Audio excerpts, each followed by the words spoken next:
দর্শক,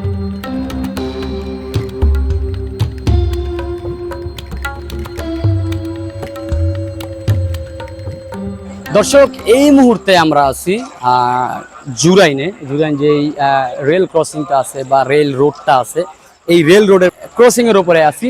দেন আজকে আমি যে বিষয়টার জন্য আসছি, এখানে রেল লাইনের ওপরে দুই পাশে এবং যেই আমরা মহাসড়কটা দেখলাম ঢাকা মাওয়া এক্সপ্রেস হাইওয়ে, এই রোডটার দুই পাশে প্রচুর পরিমাণের ফুটপাতের দোকান বসেছে, যেগুলো অযৌক্তিক। আমরা অনুসন্ধানী চোখে তাকালে তাদের কাছ থেকে অনুসন্ধানী চোখে তাকিয়ে তাদের কাছ থেকে প্রশ্ন ছুড়ে দিয়ে আমরা তাদের কাছ থেকে উত্তরে পেলাম তাদের কাছ থেকে কেউ চাঁদাবাজি করে না। কিন্তু অধিকাংশ মানুষ এর বিপরীতেও কিছু কথা বলছে যে হ্যাঁ ভাই, কিছু চাঁদাবাজি হয়।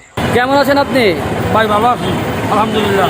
আপনাদের কি কোনো এখানে আপনার দোকান কোনটা? এগুলো সব আপনাদের দোকান? আচ্ছা, এখানে কি কোনো মানে চাঁদাবাজির বিষয়? দোকানটা যে লাগাইছেন, মানে দোকান যে লাগাইছেন, কেউ কি চাঁদাবাজা নাই? গরিব মানুষ টিকা করে ভাত খাই, লাগাই বলে ব্যস্ত। কেমন আছেন কাকা?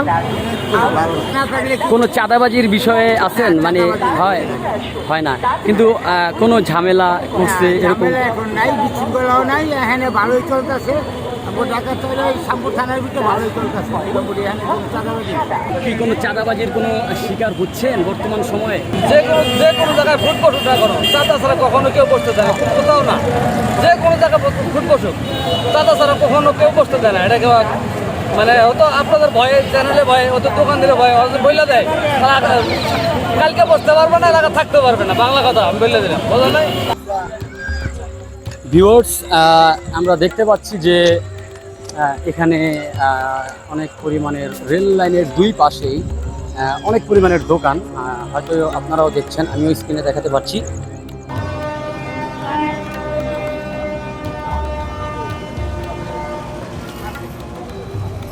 আলহামদুলিল্লাহ ভালো আছে।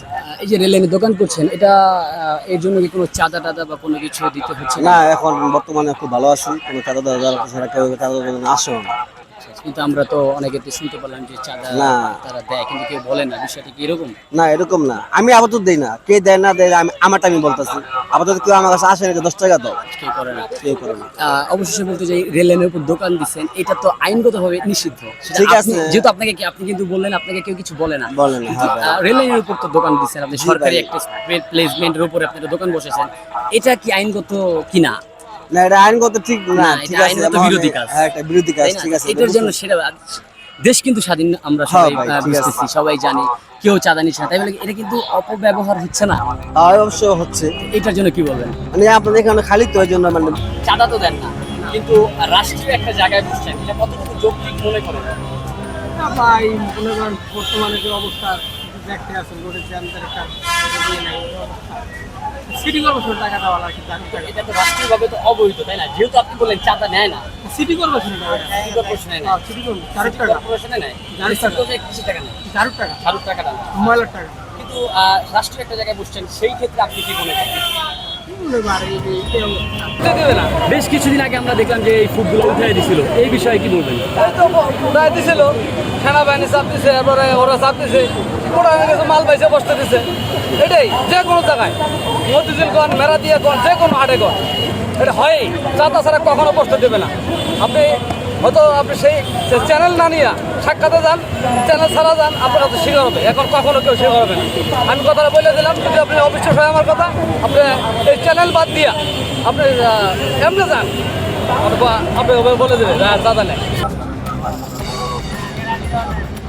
না, কোনো চাঁদা এখন আমরা দিই না, কেউ আসলেও আমরা এগুলি অ্যালাউ করি না। ব্যবসা, এই যে রেল লাইনের উপরে দোকানপাট করছেন, এই বিষয়গুলো কতটুকু এখন থেকে চাঁদা টাদা নিচ্ছে না, ঠিক আছে, কিন্তু এটা কি রাষ্ট্রীয়ভাবে কি কতটুকু এটা সমর্থন হয়? এটা আপনি রাষ্ট্রীয়ভাবে তো এটা ঠিক না, কিন্তু আমরা কি করব? আমরা তো কর্মী, আমরা তো ক্ষুধার্ত। হ্যাঁ, যদি সরকার অবৈধ, এটা আপনি নিজেই বললেন। হ্যাঁ, এটা অবৈধ, তারপরে আমরা করি পেটে দেয়।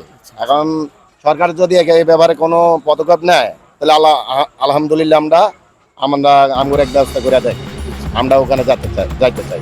তো যাই হোক, আমরা ওই দিকে না যাই, আমরা এতটুকুই বলি, যদি ম্যাক্সিমাম আমরা একটা ভোট করি যে 50% চাঁদাবাজি হয়, 50% চাঁদাবাজি হয় না, চাঁদাবাজি হয় না কিন্তু 50%-এর বেশি। ডক্টর ইউনূসের আমলে এখন বর্তমানে মানুষ খুব ভালো আছে, এটা মানুষ খুব ভালোভাবে প্রকাশ করছে।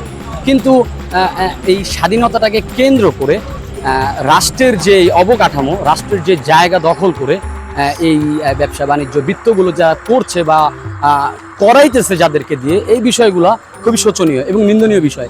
আমরা আজকে যেহেতু চলে আসছি রেল ক্রসিংয়ে, জুরাইন রেল ক্রসিং এবং ঢাকা থেকে মাওয়া এক্সপ্রেসওয়ে, ওইটার মহাসড়কের পাশেই, এখান থেকেই কিন্তু পদ্মা সেতুর সেই ট্রেনটি এই রোডটি দিয়ে যায়।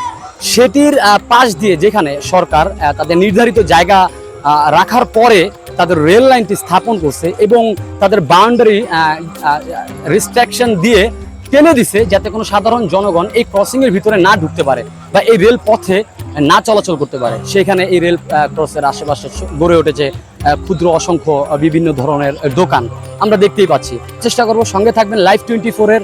আমি রাসেল জুরাইন থেকে বিদায় নিচ্ছি। ধন্যবাদ সবাইকে।